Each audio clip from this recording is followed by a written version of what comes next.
Martha inherited the quilt when her grandmother, Agnes, passed. It was an beautiful, heavy and dark, woven from coarse and dyed wool. It felt more like chain mail than bedding. Agnes had called it her memory blanket, whispering once cryptically, "It holds what shouldn't be forgotten, and what can't be let go." Martha, practical and grieving, dismissed it as an old woman's fancy. She draped it over the armchair in her small, modern apartment, a tangible piece of ground amidst the chrome and glass. The first night, Martha woke gasping. The room was icy, her breath pluming in the moonlight, and the quilt. It wasn't on the chair.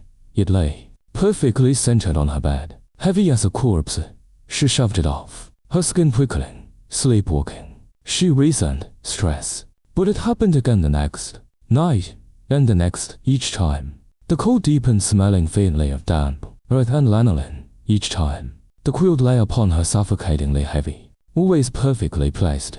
She locked it in the hall closet. In the morning, it was back on the chair. Then came the whispers, not words, just sighs and rustles woven into the fabric of the night, seeming to emanate from the wool itself.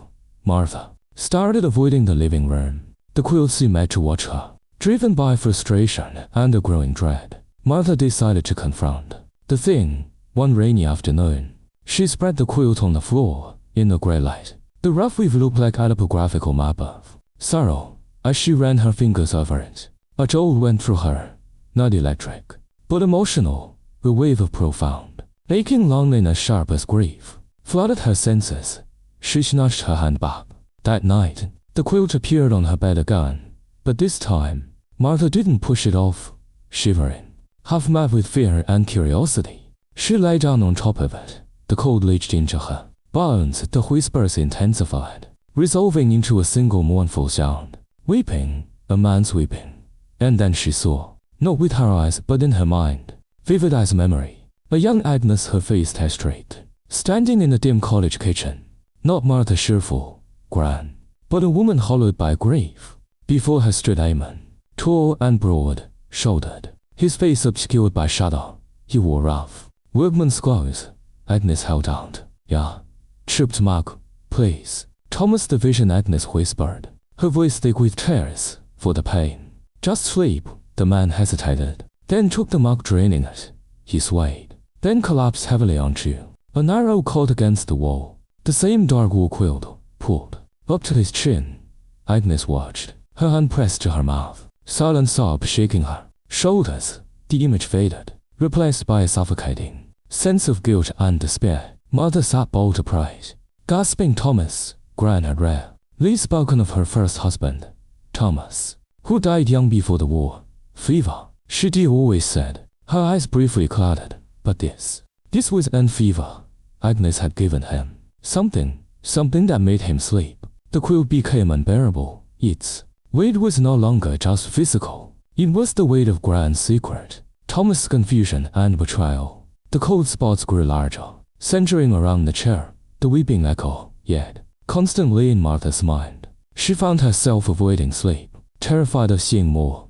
The apartment felt haunted not by a spectre, but by the suffocating woolen shroud of a hidden tragedy. Research yielded little. Thomas Miller died 1938, age 28. Cause undetermined. Listed as possible heart failure. Martha found a single blurry photograph. Thomas standing beside a young Agnes, his face kind open, looking at it near the quilt made the weeping intensify, vibrating in the air. The breaking point came when Martha woke, to find the quilt not just on her bed, but tucked in tightly around her, like a shroud.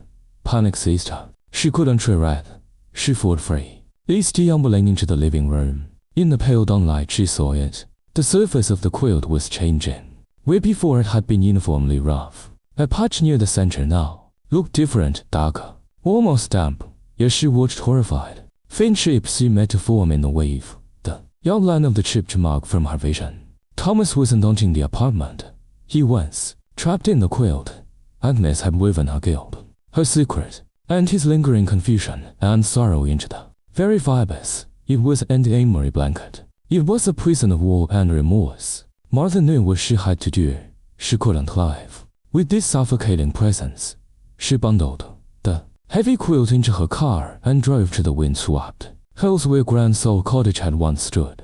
Now just a foundation stone and wild heather. The sky was leaden, wind whipped Martha Share, as she spread the quilt on the damp part near the foundation. The cold intensified immediately. The smell of damp wool and earth overwhelming. The whispering rose to a frantic murmur. "I know," Martha said, her voice trembling but clear. "I know what happened, Ignore Gran.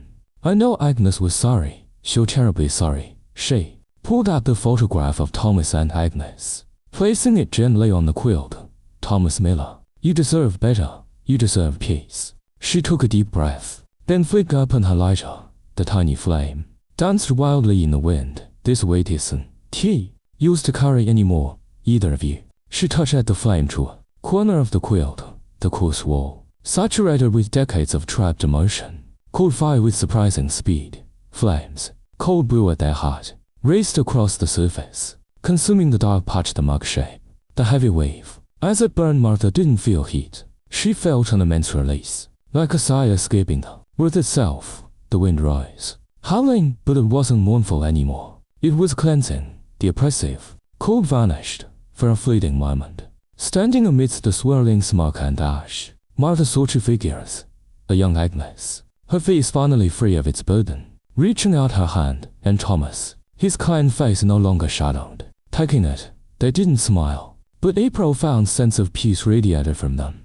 Then they dissolved like smoke on the wind. The fire burned down quickly, leaving only fine gray ash that the wind scattered. Across the heather, the whispering, the weeping, the crushing cold, gone.